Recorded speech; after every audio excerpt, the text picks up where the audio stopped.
Nasema hii siku ya leo niko hapa ili niungane na wazazi wale wengine ambao wako kule Nairobi wakikumbuka hao watoto wetu ambao walipigwa risasi, na ile ninataka kusema ya kwamba katika nchi yetu Kenya inasema ya kwamba wale wote ambao tuko siku ya leo tuko katika maandamano, naomba tafadhali tukue na maandamano ya usalama, na ninaomba sana tafadhali mapolisi wa Kenya msipige watoto wetu marisasi, kwa sababu wakati ule wa mwaka wa 2024 kama mimi mzazi ambao kijana yangu alipigwa risasi nililia sana, nilipatwa na huzuni mpaka siku ya leo. Naomba tafadhali polisi wa Kenya msipige watoto wetu tena marisasi, kwa sababu najua inakuanga ni uchungu sana. Na nyinyi mapolisi, hata pia nyinyi ni wazazi, naomba tafadhali msijaribu kupiga watoto wetu marisasi tena. Wacheni watoto wetu wafanye maandamano kwa usalama na wakuwe na usalama, na tumalize maandamano kwa usalama. Naomba tafadhali mapolisi. Ile kitu kingine nataka kusema ni ya kwamba mwaka wa 2024 ukiangalia katika magazeti yetu uko na vijana wale 7 waliwekwa kwa magazeti, na tukaambiwa wazazi watalipwa, na wazazi wakakuwa wale watoto waliuliwa ni wengi sana. Ninataka kusema siku ya leo, mimi nikiwa mmoja wa wale ambao kijana wangu aliuliwa, mpaka wa leo hakuna pesa hata tumelipwa na serikali. Lakini haja yetu sio tulipwe pesa, mtoto hawezi linganishwa na pesa. Ama maisha ya watoto iwezi kulinganishwa na pesa. Naomba tafadhali wale wanasema ambao serikali inasema kwamba tumelipwa pesa, hakuna kitu tumelipwa. Nikiangalia katika news jana tunaambiwa ya kwamba wale watoto waliuliwa 114 sasa wamelipwa. Mimi nikiwa mmoja wao, hakuna pesa hata moja tumelipwa. Kwa hivyo naomba kama serikali inalipa wazazi pesa, tuambiwe ni kina nani wamelipwa pesa, na ninaomba ya kwamba kama inawezekana wawekwe katika magazeti tujue ni kina nani wamelipwa pesa, kwa sababu mpaka saa hii hakuna kitu tumepata. Lakini haja yetu sio pesa. Kama hiyo pesa wanasema wanatulipa, haiwezi kulinganishwa na maisha ya watoto wetu. Kwa hivyo sio ati tulipwe pesa.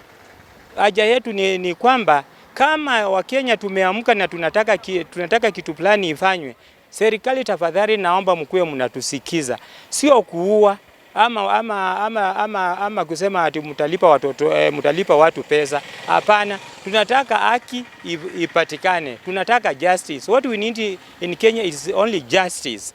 Hatutaki mambo ya kupigana ama watoto kuuliwa. Kwa hivyo naomba tafadhali wa Kenya, saa hii mahali tuko sisi sote tutulie, tufanye maandamano ya usalama, na hatutaki tusikie watoto wameuliwa. Hatutaki kabisa. Naomba na ninaomba tena, tafadhali hatutaki vita Kenya. Asante. Kwa na mabujali zake huko Nairobi, ni kijana alikuwa wa kutegemewa sana, ni kijana alikuwa mzuri, na vile hata alitoka akaenda huko maandamano hatujui kwa maana, lakini baadaye nikajua alikuwa anapigania justice, ama alikuwa anapigania ili tupate haki yetu, kwa sababu hiyo katiba Wakenya walikuwa wameikataa, na ndio sababu alijitokeza na akaenda maandamano ndio tupate haki. Hapo ndipo aliuliwa pale parliament, kwa sababu alikuwa tu na maji na simu, alikuwa tu anasherehekea, hata wale wanamuonanga kwa media zote. Ni kijana alikuwa mtulivu, na ni kijana hakukuwa na mambo mingi.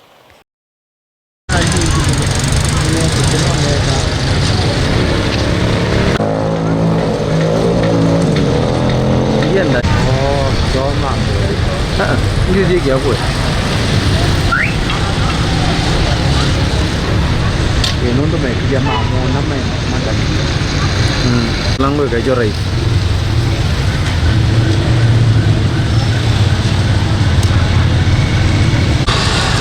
không có một gì hết rồi ê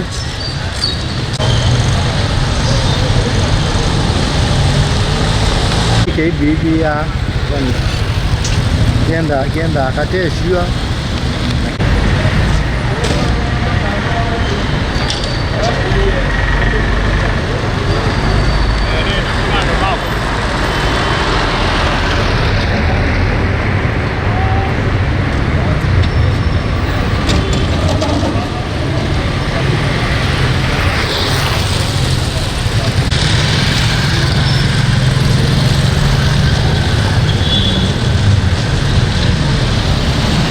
nendai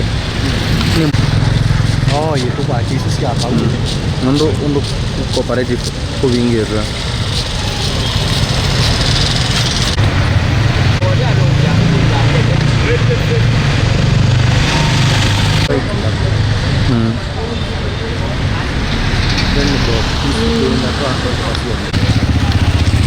Kondisi kana twambetela isu kana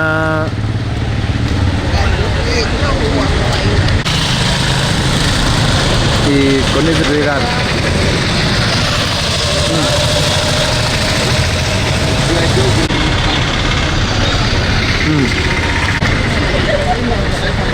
ni sawa sawa, ni sawa. Twashiwa nao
zaidi ya 100